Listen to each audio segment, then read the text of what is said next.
सावित्रीबाई फुले यांचा जन्मदिवस आहे.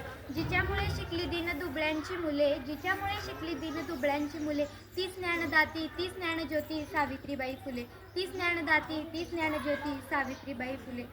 अहो, सावित्रीबाईंचा जन्म झाला, त्या शिकल्या, हे बोलायला वाचायला खूप सोपं आहे, परंतु त्या ज्या परिस्थितीत शिकल्या याचा जर आपण विचार केला तर खऱ्या अर्थाने सावित्री कोण होती हे आपल्याला समजेल. अहो, ज्या काळी मुली जन्माला येणं हेच पाप समजलं जायचं, त्या काळी मुली 9-10 वर्षाच्या झाल्या की त्यांचं लग्न लावून दिलं जात असत. अशा काळात, अशा परिस्थितीत एका वाघिणीचा म्हणजेच सावित्रीबाई फुलेंचा जन्म झाला. अहो, रूढी परंपरेनुसार त्यांचाही अगदी वयाच्या लहानव्या वर्षी ज्योतिबा फुलेंशी विवाह झाला.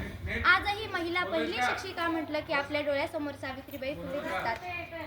अशातच 1 जानेवारी रोजी शनिवारी पुणे येथे सावित्रीबाईंनी मुलींसाठी पहिली शाळा उघडली. शाळेत जाणं, मुलींना शिकवणं हे आजच्या आधुनिक काळात खूप सोपं आहे, परंतु त्या काळी जेव्हा त्या मुलींना शिकवण्यासाठी जात असत तेव्हा गावातील काही लोक त्यांच्यावर शेण, चिखल, दगड, माती फेकत असत. सावित्रीबाई कोणालाही वाद घालत न बसण्यापेक्षा त्या आपल्या आपल्या वाटेने जात असत. रोजच बाईंच्या अंगाला चिखल, शेण, माती लागते. रोजच मुली विचारतात, बाई तुमच्या साडीला शेण कसं काय लागलं?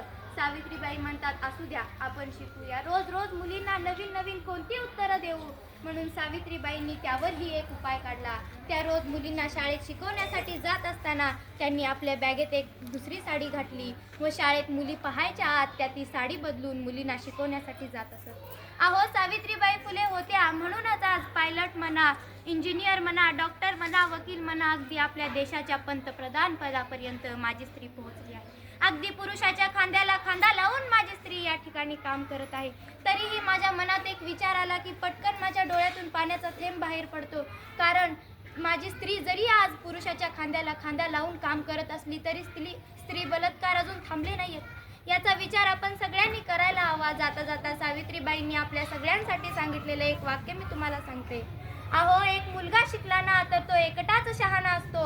अहो, जर एक मुलगा शिकला ना तर तो एकटाच शहाणा असतो, पण जर एक मुलगी शिकली ना तर ती संपूर्ण घराण्याला शहाणं करते, तर ती संपूर्ण घराण्याला शहाणं करते.